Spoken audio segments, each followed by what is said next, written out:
Economic Club of Chicago, former President Barack Obama warned against complacency on the part of voters. He invoked the specter of Nazi Germany, saying, quote, "We have to tend to this garden of democracy or else things could fall apart quickly. And we have seen societies where that happens." Then he referred to World War II, saying 60 million people died. An entire world was plunged into chaos. So you've got to pay attention and vote. Let's bring in President Trump, Media Advisory Board member and conservative radio host Gina Loudon.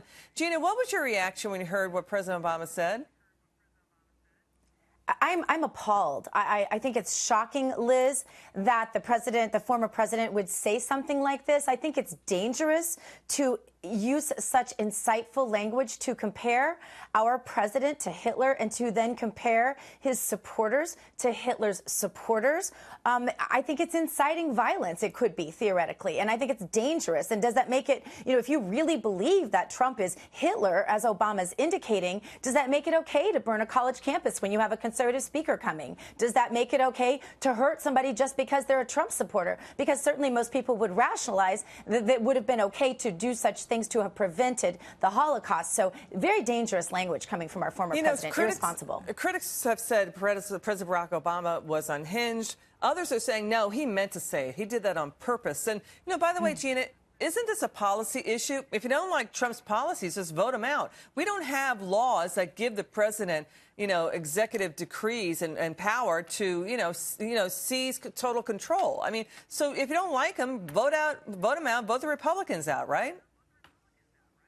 Right, and let's not confuse history. We know that socialism leads to such totalitarian regimes as Hitler, and certainly President Trump has done everything to lift regulations on our economic situation. He's done everything to make us a freer country, contrary to some of the things the policies that we saw under Obama. And you add to that the ridiculousness of the fact that President Trump just declared again Jerusalem, the capital of Israel. And so you look at things like that and you think this is politics at its absolute worst. And there's a reason why presidents in our past have had the decency, Liz, to stay out of the policy of our current president. Yeah, this president should take his cue there. You bring up economic policies. The D.C. media beltway chamber, Gina, has, MSNBC, for example, is saying companies are not investing, they're not creating jobs. But the U.S. just added 228,000 jobs in November. I mean, President Obama, by the way, thinks he should get credit for the strong economy. Let's roll tape.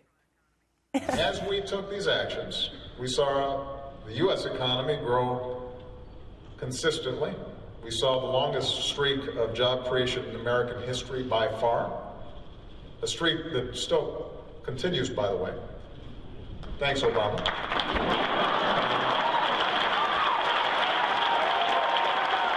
Gina, he's throwing fastballs. Government jobs were created, right? President Obama created 11 million jobs. That ranks up there with Jimmy Carter's 10 million. I mean, Reagan and Bill Clinton beat Obama by far. Go ahead. Well, we should thank Obama for what he did to our debt. We should thank him, I guess, for his 1% GDP growth.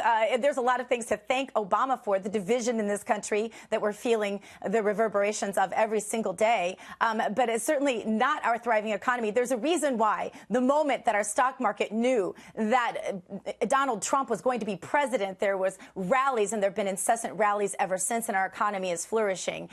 Those arguments are just, it is the definition of ego for this former president Obama to speak this way, and I can't understand how anyone can look at that and not be humored by it, honestly. Gina Loudon, we love having you on. Come back soon. Thank you, Liz. Thanks for having me.